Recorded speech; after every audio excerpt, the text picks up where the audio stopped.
اعوذ باللہ من الشیطان الرجیم بسم اللہ الرحمن الرحیم وبہ نستعین وهو خیر ناصر ومعین الحمد للہ رب العالمین وصلی اللہ علی سیدنا سید الانبیاء والمرسلین حبیب الہ العالمین ابی الزہراء محمد واہل بیتہ الطیبین الطاہرین المعصومین اما بعد قال اللہ الحکیم فی کتابہ الکریم بسم اللہ الرحمن الرحیم فاسألوا اہل الذکر ان کنتم لا تعلمون صدق اللہ العلی العظیم۔ ناظرین و ناظرات، اللہ سبحانہ وتعالیٰ کی حمد و ثنا، اس کی تعریف و تمجید سے گفتگو کا آغاز کرتے ہیں۔ پروگرام کیجئے سوال میں ہم آپ کی خدمت میں سلام محبت و عقیدت کے ساتھ خوش آمدید کہتے ہیں۔ آپ کا استقبال ہے اس پروگرام میں، اور اس پروگرام کا یقیناً فارمیٹ آپ اچھی طرح سے جانتے ہیں کہ سوال آپ کی طرف سے ہوں گے اور جواب ہم دینے کی کوشش کریں گے۔ اللہ سبحانہ وتعالیٰ کی حمد و ثنا اور اس کی مسلسل عنایات پر ہم جتنا بھی شکر کریں کم ہے۔ ہدایت ٹی وی آپ کا یہ اپنا پلیٹ فارم، جب بھی اس کو مالی ضرورت درکار ہوئی ہے، ہم نے آپ ہی کو ندا دی ہے اور آپ نے لبیک کہا ہے، اور آپ نے اس کی ضرورت کو پورا کرنے کی کوشش بھی کی ہے۔ سلام ہو ان تمام محبان ہدایت، محبان مہدی اور ہدایت ٹی وی کے خفیہ اور علنی طور پر مدد کرنے والوں کو۔ ہماری طرف سے سلام محبت و عقیدت قبول کیجئے، اور ہماری دعائیں ہیں آپ لوگوں کے لیے کہ آپ مؤمنین و مؤمنات کی محبتوں عنایتوں سے یہ سلسلہ ہدایت جاری و ساری ہے۔ آج کی تاریخ پر ہمیں 3 بجے سے پہلے 15,912 پاؤنڈ جمع کرنے تھے۔ ایک بہت ہی اہم سیٹلائٹ کا بل تھا، اس کو چکانا تھا۔ ہم نے آپ سے کہا اور آپ نے بھرپور اس کا ساتھ دیا۔ اگرچہ آن ایئر ہم نے اس ٹارگٹ کو اچیو نہیں کیا تھا، وہ جو ضرورت تھی پوری نہیں ہوئی تھی، مگر اس کے بعد وجود ہم نے آف ایئر مؤمنین و مومنات کی خدمت میں جو ٹیلی فونز کیے اور انہوں نے رسپانس دیا، اور امام زمانہ عجل اللہ تعالی فرجہ الشریف کہ اس چینل کی مدد کی، نتیجے میں آج ہم آپ کی خدمت میں اس چینل کو فضاؤں میں باوقار طور پر دیکھتے ہوئے حاضر ہیں، اور انشاءاللہ المستعان اس سلسلے کو اللہ سبحانہ وتعالی اپنے کرم خاص سے جاری بھی رکھے گا۔ آپ کی عنایتیں، آپ کی محبتیں، آپ کی شفقتیں اور آپ کا اس کے ساتھ گہرا تعلق، محبت اور الفت جو آپ کو حاصل ہے، یہ یقیناً بڑھتی جائے گی۔ اس الفت و محبت میں کمی بھی نہیں آئے گی، اس لیے کہ ہم مخلصانہ اس چینل کی خدمت میں لگے ہوئے ہیں۔ اللہ سبحانہ تعالیٰ کا وعدہ ہے کہ جو ہماری راہ میں خلوص کی بنیاد پر کام کرتے ہیں، ہم ان کے لیے راستے کھول دیتے ہیں اور رکاوٹوں کو سارے ہٹا دیتے ہیں، باوجود اس کے کہ سازشیں اس کے خلاف جاری ہیں، پروپیگنڈے مختلف باتوں کو لے کر رواں دواں ہیں، محبت کرنے والوں کی محبت بھی جاری و ساری ہے۔ اللہ سبحانہ وتعالی امام مہدی علیہ السلام کے ہر عاشق کو اپنے حفظ و امان میں محفوظ رکھے۔ امام کی دعاؤں میں ان تمام مؤمنین و مومنات کو اور ان کے مرحومین و مرحومات کو شامل فرمائے کہ جنہوں نے ہدایت ٹی وی کی کڑے وقت میں مدد کی، اعانت کی، اور ان کا سلسلہ جاری ہے۔ ناظرین و ناظرات، یہ جو ایمرجنسی اپیلیں آ جاتی ہیں، ہمارا دل دھڑکتا ہے، آپ کو اس سے تکلیف ہوتی ہے، اور یقیناً ہر مومن و مومنہ پریشان ہوتا ہے، لیکن اگر ہم لوگ یہ کوشش کریں کہ جتنے ممبر ہیں وہی اگر 3 مزید اپنے عزیزوں اور دوستوں کو کہہ کر کے اس کے ممبر بنا دیں تو ہماری یہ جو ایمرجنسی والی اپیلیں ہیں اس کا سلسلہ ہی ختم ہو جائے اور ہم سکون کے ساتھ اس کی ضرورتوں کو آپ کی طرف سے پورا ہوتے ہوئے دیکھتے ہوئے ترقی و تعالی کی راہ پر گامزن ہوں. بہتر سے بہتر پروگرام، اچھے سے اچھے علماء کرام سے استفادے کا، پروڈکشن کا، گرافک کا، کارٹونز کا، بچوں کے لیے، جوانوں کے لیے، خواتین کے لیے مزید کوئی جاندار پروگرام لا سکیں. ہماری توجہ اگر پروڈکشنز پر ہوگی، پروگرامنگ پر ہوگی اور اس کو بہتر سے بہتر کرنے کے اوپر ہوگی تو یقیناً اس میں 4 چاند لگ سکتے ہیں اور اس کی رونقیں دوبالا ہو سکتی ہیں. اس کا جو ایفیکٹ ہے وہ مزید مثبت اور پازیٹیو ہو جائے گا اور دنیا میں مولا امام مہدی علیہ السلام کے ظہور کے لیے راہ ہموار کرنے میں یہ چینل کلیدی کردار ادا کر سکے گا. یہ اس وقت ہوگا جب آپ اس کے ممبر بنیں گے اور جو بن چکے ہیں وہ 3 افراد کو عہد کر لیں کہ ہم اگر اس کے ممبر ہیں تو 3 اور ممبر ضرور اپنے کسی عزیز اور رشتہ دار کو. 14 پاؤنڈ کوئی بھی بڑی رقم نہیں ہے. کسی کے لیے بھی 50 پی سے بھی کم، 50 پین سے بھی کم روزانہ کا اس کا جو ہے وہ خرچہ ہوگا. اور کیا ہم امام مہدی کے نام پر، مولا امام زمانہ کے نام پر، مولا علی علیہ السلام کی ولایت کے پرچار کرنے والے اس ٹی وی چینل کے لیے ہم روزانہ کیا 50 پی سے بھی کم اپنے مال سے نکال کر دے نہیں سکتے ہیں؟ میں کہتا ہوں جو پینشنرز ہیں وہ بھی دے سکتے ہیں، جو بے روزگار ہیں وہ بھی دے سکتے ہیں. UK اور یورپ میں رہنے والوں کے لیے ماہانہ 14 پاؤنڈ کوئی بڑی رقم نہیں ہے. اس لیے ہر کوئی اس میں شریک ہو، ہر کوئی اس میں حصہ لے. ہمیں بار بار اپیلیں کرنے کی ضرورت ہی نہ پڑے. بہرحال کیجئے سوال پروگرام ہے. ہم ان سب کے شکر گزار ہونے کے ساتھ ساتھ ان کے حق میں دعا کرتے ہیں جنہوں نے آج ایک بار پھر ثابت کر دیا کہ اس امام زمانہ کے مشن کو آپ دل و جان سے چاہتے ہیں کہ یہ جاری و ساری رہے. اب اس کی جو ہے وہ مزید بہتری اس میں ہوگی کہ آپ 14 پاؤنڈ دیں اور آپ میں یقیناً 313 افراد کہ جو مولا علی علیہ السلام کے نام مبارک کے عدد کے حساب سے 110 پاؤنڈ ماہانہ دینے والے بھی ہوں گے.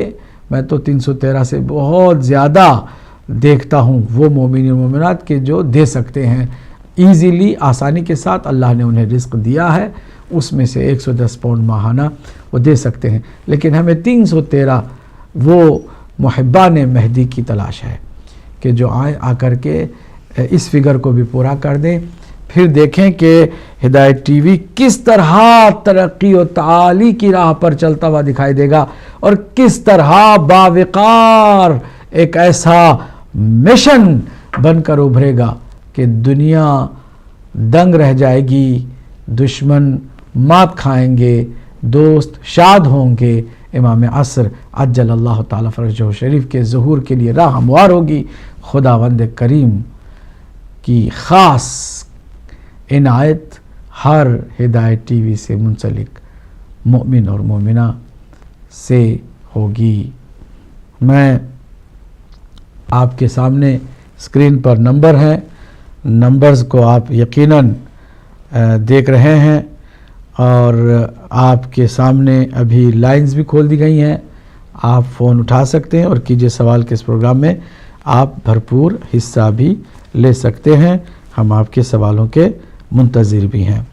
میری یہ گزارش تھی کہ میں آج خصوصی طور پر شکرانہ بجا لاؤں اللہ کی بارگاہ میں، اس کی حمد و ثنا اور اس کے شکر کا حق ادا کرنے کی کوشش کروں. ساتھ ہی ساتھ آپ تمام مومنین و مومنات کا شکریہ ادا کرتے ہوئے آپ کے حق میں دعا کروں. اللہ سبحانہ وتعالی ہمارے تمام مومنین و مومنات کو جنہوں نے ہدایت ٹی وی کی مشکل میں اپنا تعاون جاری رکھا، حفظ و امان میں رکھے، ان کی تمام مشکلات کو آسان فرمائے اور ان کی جملہ پریشانیوں کو درگزر فرمائے، ان کے مرحومین و مرحومات کی مغفرت فرمائے، انہیں جوار رحمت میں جگہ عنایت فرمائے اور ان کے بچوں کو ان کی آنکھوں کی ٹھنڈک قرار دے، رزق حلال سے انہیں مالا مال فرمائے اور پھر ان کی نسلوں کو آباد فرمائے۔ ہماری یہ دعا ہے، اس دعا کے ساتھ ہم آپ کے کالز لینے کے بھی منتظر ہیں۔ آپ انشاءاللہ آپ کی سوال آتے رہیں گے اور ہم آپ کے سوالوں کا جواب بھی دیتے رہیں گے۔ جو ابھی تک کالز نہیں آئی ہیں، ہم چاہتے ہیں کہ جو ای میل کے ذریعے سے سوال آئے ہیں ان کی طرف بھی توجہ دی جائے۔ انشاءاللہ آپ فون کریں گے تو آپ سے بھی سوال ہم ضرور لیں گے۔ ہمارے اعجاز حسین شاہ صاحب ہیں، انہوں نے پوچھا ہے کہ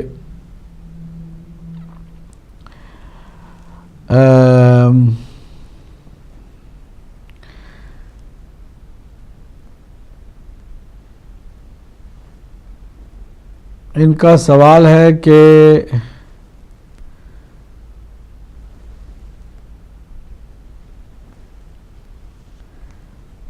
پہلے اور دوسرے خلیفہ نے اپنے اور اپنے خاندان کے لیے کون سا ناجائز فائدہ اٹھایا؟ بعض لوگ یہ سمجھتے ہیں کہ ہم کسی کے ناجائز فائدہ اٹھانے کی وجہ سے یا ان کے کسی مالی ہیرا پھیری کی وجہ سے ان کی خلافت کو نہیں مانتے، جبکہ ایسا نہیں ہے۔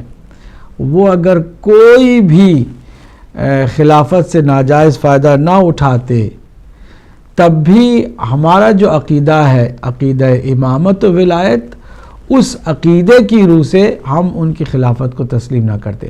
عقیدہ ہمارا یہ ہے کہ اللہ سبحانہ و تعالیٰ کے دین میں جو نبی اللہ نے بھیجے، ان نبیوں کی جگہ پر ان کے جتنے نائب ہیں، نائب نبی بھی اللہ اور اس کے نبی کے حکم سے مقرر ہوتا ہے، نہ کہ یہ امت اور بندوں کا کام ہے۔ کیونکہ ہم گنہگار ہیں، ہم کسی کو چنیں گے تو ہم جیسوں میں سے ہی ہوگا اور ہماری طرح وہ گنہگار بھی ہوگا، نتیجے میں ہمارے لیے رول ماڈل نہیں ہو سکے گا۔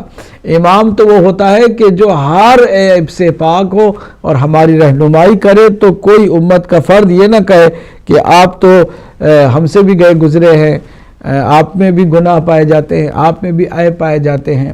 لہذا ہمارا جو عقیدہ ہے وہ یہ ہے کہ کوئی بھی شخص اللہ کے رسول کا جانشین نہیں ہو سکتا، نہ اپنی طرف سے، نہ امت کی طرف سے، نہ سارے مسلمان مل کر کسی کو نبی مکرم کا خلیفہ بنا سکتے ہیں۔ یہ صرف اللہ کا کام ہے اور اللہ سبحانہ تعالیٰ نے بنایا ہے، اور غدیر میں اس کا برملا اعلان بھی ہوا ہے، اور وہ ہیں مولا کائنات علی ابن ابی طالب علیہ السلام، کہ جو اللہ اور اس کے رسول کے بتا ہوئے خلیفہ بلا فصل ہیں۔ اب ان کی جگہ پر کوئی دوسرے آ جائے تو خود ان کا آنا جو ہے وہ ہمارے لیے اعتقادی طور پر قابل قبول نہیں ہے، چاہے وہ آ کر کے کوئی بھی ہیرا پھیری نہ کرے، کوئی بھی جو ہے وہ مالی ان کے اندر خاندان کے لیے کوئی میراث والی چیز نہ چھوڑ کے جائے، تب بھی چونکہ یہ ایک بنیادی مسئلہ ہے امامت و ولایت کا، اس بنیاد پر ہم نہیں مانتے، نہ یہ کہ کسی پر ہم الزام لگاتے اور نہ ہمیں لگانا بھی چاہیے۔ جب تک کہ کوئی ثبوت نہ ہو تب تک ہمیں کسی کے طور پر بھی الزام نہیں لگانا چاہیے۔ پہلے کال کو شامل کرتے ہیں آج کے پروگرام میں۔ جی السلام علیکم ورحمۃ اللہ۔ وعلیکم السلام ورحمۃ اللہ وبرکاتہ۔ بسم اللہ سید علی جان شاہ صاحب، بسم اللہ جناب۔ بسم اللہ سید مرشد مزاج شریف کیسے؟ الحمدللہ، اللہ کا شکر ہے، فرمائیے۔ سرکار ایک بات آج میں سمجھتا ہوں کہ واضح ہوگی کہ لوگوں کے پاس سوال باقی نہیں بچے۔ جی وہ 5-6 سال میں آپ نے ان کا جو ہے نا وہ لوگوں کے سوالوں کا ذہنوں کا ازالہ کر دیا۔ الحمدللہ الحمدللہ۔ لیکن اپنی بھی ایک تمنا اور ایک خواہش ہے کہ جب تک آپ بیٹھے ہیں سوال انشاءاللہ کوئی نہ کوئی آتا ہی رہے۔ انشاءاللہ انشاءاللہ۔ تو میرا سوال آپ سے یہ ہے کہ فرشتے جو ہیں اللہ تعالیٰ کے، جی فرشتے اپنی سوچ میں آزاد ہیں یا نہیں؟ اگر آزاد رہی تو پطرس کو سزا کیوں ملی اور کس وجہ سے ملی؟ کیونکہ یہ قرآن پاک کی آیت میرے ذہن میں نہیں ہے کہ جب ان خدا تعالیٰ کی مفہوم اس کا یہ ہے کہ جب ان میں سے کوئی ایسی سوچ لیتا ہے جو اللہ کے غضب کا باعث بنے تو اللہ سزا بھی دیتا ہے ان کو. تو اس سے ثابت ہوتا ہے یہ ایک پروگرام شدہ مشین تو نہیں ہے. تو دوسری یہ ایک بات آپ کے ساتھ میں آپ کی آواز میں آواز کہ 14 پاؤنڈ جو ہے ہدایت کے لیے وہ ہر ایک انسان جو ہے وہ رخسار والا ہو بغیر رخسار کے ہو وہ دے سکتا ہے. بے شک. تو یہ سودا جو ہے نا سرکار یہ غیب کا سودا ہے اور جنت انہی کو ملے گی جیسے کہ بہلول نے کہا کہ یہ مٹی کی ڈیریاں کیا کر رہے ہو زبیدہ خاتون کو جی. تو بہلول نے کہا کہ میں جنت بیچ رہا ہوں. تو اس نے کہا اس کی قیمت انہوں نے کہا تیرے گلے کا ہار جو پڑا ہوا ہے وہ ہار اس کی قیمت ہے. تو زبیدہ نے وہ ہار بہلول کو دے دیا اور جب ہارون رشید کو خواب کے بعد وہ گیا تو اس نے کہا کہ یہ اندیکھے کا سودا ہے دیکھنے کے بعد کا سودا نہیں ہے. تو یہ ہدایت کی مدد بھی اندیکھے کا سودا ہے دیکھنے کے بعد کا سودا نہیں ہے. تو ہمیں بے شک اس میں حصہ ڈالنا چاہیے اور ہر ایک رسول اور آل رسول سے محبت رکھنے والے دل کی آواز بھی یہی ہونی چاہیے. بے شک بے شک. بہت شکریہ. اللہ آپ کو سلامت رکھے. ہم اگلے کال کو بھی شامل کرتے ہیں. السلام علیکم ورحمۃ اللہ. وعلیکم السلام. قبلہ جناب امتیاز نقوی صاحب فرمائیے. الحمدللہ فرمائیے. قبلہ آج یہ ہے کہ ایک قرآن پاک میں ایک واقعہ ہے جی جب حضرت موسیٰ اور حضرت خضر کی جب ہم سفر ہوئے تو کچھ واقعات وہاں نمودار ہوئے. ان میں سے ایک واقعہ اس کی طرف میں متوجہ کروانا چاہتا ہوں کہ ایک بچے کو حضرت خضر نے قتل کیا. وہ بچہ جب کہ بچہ تھا اس نے کوئی گناہ بھی نہیں کیا تھا جی لیکن قتل اس لیے کیا کہ وہ جب بڑا ہوگا گناہگار ہوگا دشمن خدا ہوگا اور والدین کے لیے رسوائی کا باعث بنے گا. جی تو میرا سوال یہ ہے کہ جب اس نے کچھ جرم ہی نہیں کیا تھا تو اس کو قتل کیوں کیا گیا؟ ٹھیک ہے. اگر حضرت علی نے جب کہا کہ یہ ابن ملجم میرا قاتل ہوگا تو صحابہ نے کہا کہ اس کو قتل کیوں نہیں کر دیتے؟ انہوں نے کہا نہیں اس نے ابھی جرم نہیں کیا. امام حسین علیہ السلام کو یزید نے شہید کیا اور وہی آئی حضور پاک کو کہ یہ میرا آپ کا جو حسین ہے اس کو قتل کیا جائے گا. تو پھر حضور پاک نے یزید کو قتل کیوں نہیں کروایا؟ ٹھیک. جزاک اللہ. جزاک اللہ. بہت عمدہ آپ کا سوال ہے اور انشاءاللہ اس کا جواب بھی ہم دیں گے. مزید کالرز کو ہم شامل کرتے جائیں گے اگر ساتھ ساتھ کالرز آتے رہیں تو.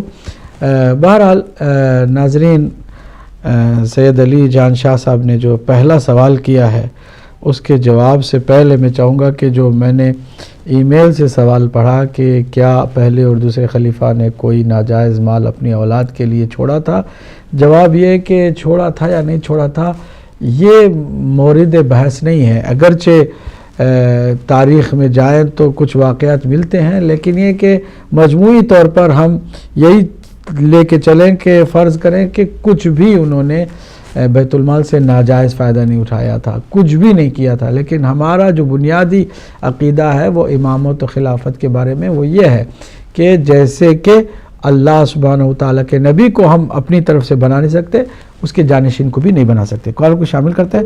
جی السلام علیکم ورحمۃ اللہ. وعلیکم السلام ورحمۃ اللہ وبرکاتہ. جی کون میرے بھائی کہاں سے؟ احمد بول رہا ہوں جناب. جی جی فرمائیے. میں جو حالات ہیں پاکستان میں پارٹیاں ایک دوسرے پر الزام تراشی کر رہی ہیں اور قتل و غارت جو دن بدن بڑھتی جا رہی ہے اور دوسرے کا نام لے کر کہ یہ اس نے مارا میں نے نہیں مارا، تو کیا جو دو فرشتے روزانہ دائیں اور بائیں بیٹھے ہوئے لکھتے ہیں اور قرآن کریم میں تو اس طرح ہے کہ ایک قدم آگے سے اس سے آگے وہ بڑھا نہیں سکے، جب وقت انسان کا آخری آ جاتا ہے تو نہ آگے جا سکے گا نہ پیچھے. تو یہ کس کو اپنا مالنامہ دکھائیں گے روز قیامت کو جو سارا کچھ کر کے اور تنقید اور تمہید اتنی باندھتے ہیں اور پھر اپنے آپ کو اچھا ثابت کرتے ہیں اور ظلم جس کے ساتھ ہوا اسے وہ برا شو کرتے ہیں، تو یہ کون سی عدالت میں فیصلہ ہوگا؟ یہاں تو یہ سمجھتے ہیں ہم چھوٹ جائیں گے، لیکن وہ عدالت جو خدا کی ادھر تو نہیں، کوئی بھی باعث کوئی سفارش نہیں چلنی. بے شک. تو ان کا کیا پوائنٹ آف ویو سے یہ ادھر اپنے آپ کو بری زماں قرار دے دیتے ہیں؟ بہت عمدہ، ٹھیک ہے، بہت شکریہ، جزاک اللہ. اگلے کال کو بھی شامل کرتے ہیں. السلام علیکم ورحمۃ اللہ. وعلیکم السلام ورحمۃ اللہ وبرکاتہ. جناب فرمائیے. پاک آپ کو سلامت رکھے، خیر وفیت رہے، اور بھٹ محمد والے محمد، یہ آپ کا پیغام، یہ ہدایت ٹی وی سے حق کا پیغام تا قیامت جاری و ساری رہے. الہی آمین. الہی مولا آپ کو جزائے خیر دے. آج میرے آپ کی خدمت میں 2 سوال ہیں. بسم اللہ. ایک سوال ہے آیت نمبر 30 تا 34 سورہ بقرہ کی ہے. بسم اللہ الرحمن الرحیم. وَإِذْ قَالَ رَبُّكَ لِلْمَلَائِكَةِ إِنِّي جَاعِلٌ فِي الْأَرْضِ خلیفہ. تو اللہ تعالیٰ نے کہا فرشتوں سے کہ میں آپ دنیا میں خلیفہ بنانے جا رہا ہوں. تو دوسرا میرا سوال ہے کہ اللہ صاحب سورہ فجر سے آخری آیت ہے بسم اللہ الرحمن الرحیم. یا ایتھا النفس المطمئنہ ارجعی الی ربک راضیۃ مرضیہ فادخلی فی عبادی وادخلی جنتی. تو اللہ تعالیٰ، آپ اس کا ترجمہ سمجھتے ہیں اور آپ جانتے ہیں کہ اللہ تعالیٰ نے کہا کہ اے نفس مطمئنہ میری طرف آ جا. تو اشرف علی تھانوی صاحب اپنی حاشیہ میں لکھتے ہیں کہ یہ جو ہے کرینہ مقام سے یہ خطاب یا ایتھا النفس قیامت کے روز معلوم ہوتا ہے، اور بعض روایت میں جو آیا ہے مرنے کے وقت مومن سے کہا جاتا ہے، تو وہاں تفسیر آیت کی مقصود نہیں، نہ وقت موت کی تخصیص ہے. تو اس پر ہمیں روشنی ڈال کر بتائیں کہ یہ نفس مطمئنہ کون ہے. اس کے لیے اللہ تعالیٰ کہہ رہا ہے کہ اے نفس مطمئنہ میری طرف لوٹا. تو پہلا جو ہے وہ خلیفہ جو اللہ تعالیٰ کہہ رہا ہے کہ میں بنانے والا ہوں، میں زمین پر خلیفہ بناؤں گا. تو ان دونوں سوالوں پر آپ روشنی ڈال کر ہماری تفریقات میں اضافہ فرمائیں. مولا پنجتن پاک بھٹ محمد آل محمد آپ کو شاد رواز رکھے، اور مشکل کشا کے صدقے میں آپ کی تمام مشکلات آسان ہوں، اور یہ ٹی وی ہدایت کا چراغ ہمیشہ ہمیشہ جلتا رہے. الہی امین. بہت شکریہ. اللہم صلی علی محمد وعلی محمد وعجل فرجہ. بہت شکریہ. اللہ آپ کو سلامت رکھے. ہم نے آپ کی خوبصورت گفتگو سنی اور آپ کے 2 سوال بہت عمدہ، اس کو بھی نوٹ کر لیا ہے، انشاءاللہ اس کے جواب دیں گے. جب تک کہ کالر نہیں آتے، آپ کی خدمت میں ہم یہ عرض کرنا چاہتے ہیں کہ پہلے سوال میں جو بات آئی تھی کہ کیا انہوں نے کوئی ناجائز فائدہ اٹھایا، جواب یہ کہ انہوں نے نہ بھی اٹھایا ہو اور 100% یہ مان کے بھی چلیں تو خود اس جگہ پر قبضہ یا اس مقام کو حاصل کر لینا کہ جو اللہ اور رسول کے حکم کے مطابق مولا کائنات علی ابن ابی طالب علیہ السلام سے مخصوص تھی، تو پھر یہ خود باقی ساری باتیں جو ہے نا وہ چھوٹی ہیں اس بڑی بات کے مقابل میں. اس لیے ہمارا جو عقیدہ ہے امامت و خلافت کا وہ یہ ہے کہ اللہ کے نبی کو ہم نے اگر نہیں بنایا ہے اپنی طرف سے نبی، تو نبی کا جانشین بھی ہم اپنی طرف سے کسی کو نہیں بنا سکتے. چنانچہ اللہ نے اور اس کے نبی نے بنایا، اور اللہ اور نبی نے کس کو بنایا سب جانتے ہیں، اور تاریخ میں خالی ایک جگہ پر نہیں ہے، کئی مقام پر مولا علی علیہ السلام کو اللہ کے نبی نے اپنا جانشین مقرر فرمایا. اور ہم اس 12 اماموں کے ماننے والے ہیں جن کے لیے نبی مکرم صلی اللہ علیہ وآلہ وسلم نے فرمایا کہ میرے 12 خلفائے راشدین المہدیین ہیں اور تم ان کی اتباع کرو، اس لیے کہ یہی وہ ہیں کہ جن کے وجود سے اسلام عزیز ہوگا اور باوقار ہوگا. آج ہم دیکھ لیں کہ جس مکتب میں ان 12 اماموں کی امامت مانی جاتی ہے وہ آج پوری دنیا میں باوقار ہیں. چاہے لبنان کی جیالوں کو دیکھیے یا ایران جیسے ملک کو دیکھیے یا دنیا میں جہاں جہاں بھی ہیں. ابھی یمن میں جو ہو رہا ہے، بحرین میں جو کچھ ہو رہا ہے آپ کی نگاہوں کے سامنے ہے. ظلم یقیناً پوری دنیا ان پر کرتی ہے، لیکن یہ اپنے اس اصول اور عقیدے میں اتنے راسخ اور پختہ ہیں کہ باوقار زندگی گزارے ہیں، دشمنوں کے سامنے جھکتے نہیں ہیں. یہ اسلام عزیز اور باوقار اسلام اس اسلام کو کہا جاتا ہے کہ جس اسلام میں امامت کا یہ کانسیپٹ پایا جاتا ہے. اور جہاں پر یہ کانسیپٹ نہیں ہے وہاں پر آپ دیکھیں گے کہ لگاتار شکست ہے، رسوائی ہے، ٹھوکریں ہیں، ذلت ہے، خواری ہے اور دربدری کی ٹھوکریں ہیں. ہم ذرا آج کے اس تناظر میں بھی دیکھنا چاہیں زمانے کو تو پہچان لیں گے کہ جس مذہب میں، جس اسلام میں امامت جیسا نورانی اور الہی سلسلہ موجود ہے وہاں پر وقار ہے، عزت ہے، آبرو ہے، حیثیت ہے اور اللہ کی جانب سے ان کے اندر مضبوطی بھی ہے. آگے ہم سید علی جان شاہ صاحب کا سوال بہت عمدہ کہ کیا اللہ سبحانہ وتعالیٰ نے فرشتوں کو سوچ کے اعتبار سے بھی مجبور رکھا ہے یا سوچ میں ان کی وہ آزاد ہیں؟ اگر آزاد ہیں تو پھر کس طرح ہیں، اور اگر آزاد نہیں ہیں تو پھر حضرت فطرس کے بارے میں جو ملتا ہے کہ انہوں نے کچھ سوچا جو اللہ کی پسند کے خلاف تھا اور اللہ نے انہیں زمین پر پھینک دیا تھا، تو پھر یہ سزا ان کو کیسے مل سکتی ہے اگر وہ سوچ میں آزاد نہیں ہے؟ تو اس کا جواب ہم آپ کی خدمت میں پیش کریں گے مختصر سے وقفے کے بعد انشاءاللہ المستعان.